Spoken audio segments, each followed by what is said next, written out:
Frankly, to reflect on something that happened here in the state not long ago, a matter of fact, very recently. The reflects on the anti-Semitic attack. Okay, I've abandoned that. I've abandoned that slogan. But the point is that I've won in districts that he has won by over 20 points. That it is so important to pass a resolution of this magnitude this week, and why it is necessary to go forward without the support of the United Nations. And welcome to Roundtable Decision. I am your host, Wyatt Berganoff, and for today's video, we are going to talk about the Democrat presidential debates tonight. And I'm going to preview who's in the debates, where to watch the debates, and maybe what to expect in the debates. And then I'll cover what was particularly being said in the Democratic debates tonight later, most likely in tomorrow's video. So as you can see here, the 7 candidates for this debate are Joe Biden, Pete Buttigieg, Amy Klobuchar, Bernie Sanders, Tom Sawyer, Elizabeth Warren, and Andrew Yang. And the debate is at 8 p.m. Eastern or 7 p.m. Central Time, and it will take place at the Loyola Marymount University in Los Angeles. I'm pretty sure I butchered that. And you can watch it on CNN, obviously. And the moderators aren't too important. But one person that was rather interesting who didn't make the cut for the debates, or I thought was rather interesting, is Cory Booker. Because Cory Booker comes across as being one of the more prepared candidates when it comes to debates. Although I don't particularly like his policies, and since he didn't make the debate, it would suggest that in polls, people who are Democrats didn't like his policies either.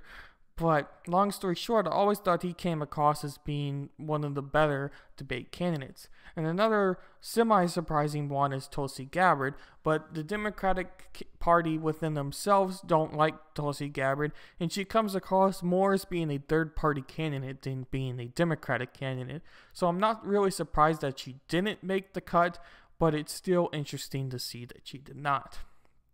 And most importantly, the Democrat candidates needed, and this was in order to be on the debate, as stated by the CNN article, Democrat candidates needed to receive 4% in at least 4 national or early state polls that met the DNC's criteria, or 6% in 2 early state polls.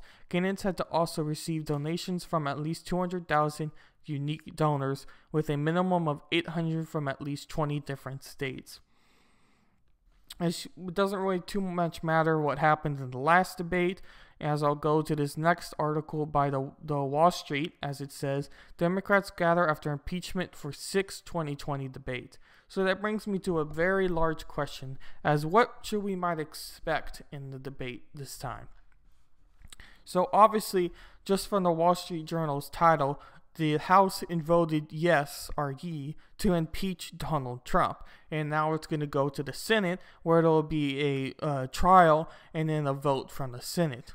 But long story short, that just happened yesterday. And the fact that that just happened, I think it's going to become a huge topic within this Democratic debate. As we saw on the last Democratic debate stage, a lot of talk was about Trump and not so much their policies behind how they plan to improve the United States. It was more talked about how the topics were more against Donald Trump than actually showing the showcase of what they plan to do if they were to get president. And as you can see in this article, it talks about Mr. Buttigieg, or Pete Buttigieg, being able to lead an Iowa polls has been a common trend throughout these past 2 weeks. But he hasn't really gone many of the black voters within states like South Carolina and North Carolina and the southern black vote.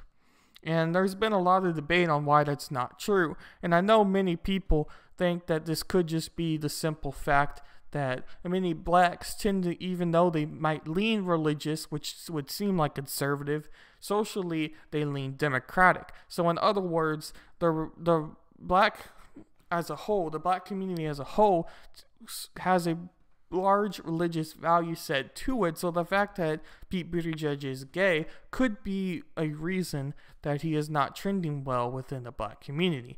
but that may not be the main focus of why they don't like him. I know many black voters didn't like his Douglas plan, or was supposed to help his black voters vote.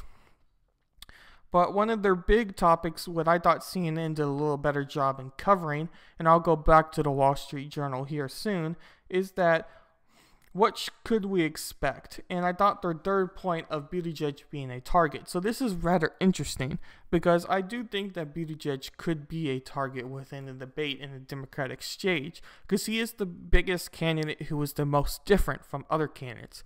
In other words, Joe Biden is just the average, in quotations, Democratic vote. And Warren and Bernie Sanders tend to get the progressive vote, but they have teamed up with each other, so they're almost coming across as one candidate. Pete Buttigieg is in that Warren and Sanders person. Even though he's not as progressive, he kind of comes across being more like them than like Joe Biden, and I think he kind of wants to fall in that in-between gap. And he's been doing a good job at that so far. And he's kind of come across as being a surprise candidate within a Democratic field. And I do think that he could be targeted in a debate to see if someone like Warren or Sanders, or them combined, can knock him down a step, so that they could then get closer to Joe Biden. Because Joe Biden is still trending at the top of many polls out there. Another one was Klobuchar, which I think is a big point. Klobuchar in her campaign has been very steady, which is good for a campaign, but you need something to boost yourself up. But you can't come across as fake like Beto was with his guns, and like Kamala Harris was with many of her other catchphrases that she released t-shirts for just after. And there are many YouTube videos where you can find on that, and it is rather funny, and many people think that those rehearsed lines, which they are, let's not joke, they are rehearsed, having t-shirts just after you say them, even before the debate is really over, isn't really the smartest idea. So your moments of rising action, so to speak, or the moments where you build up that support and have a shining moment, needs to come across as authentic, and Amy Klobuchar has not had a moment like that before, and I don't know if she really will. And another side note to that was, in the last debate, she has a rather shaking fest, and make no mistake, Americans want to make sure that their president has good health. That has always been the case. That is why many presidents who have had health conditions were hidden, such as FDR with his wheelchair.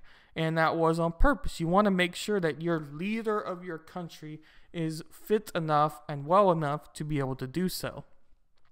So her shaking fest is something that is an interesting look at before, but doesn't really have too much of a determining factor on what might happen. So again, that's a very surface level of what we might expect in the debates and who is in the debates. And I'll have a much more involved, in-depth video of what actually happened in the debates coming out tomorrow. Thank you very much.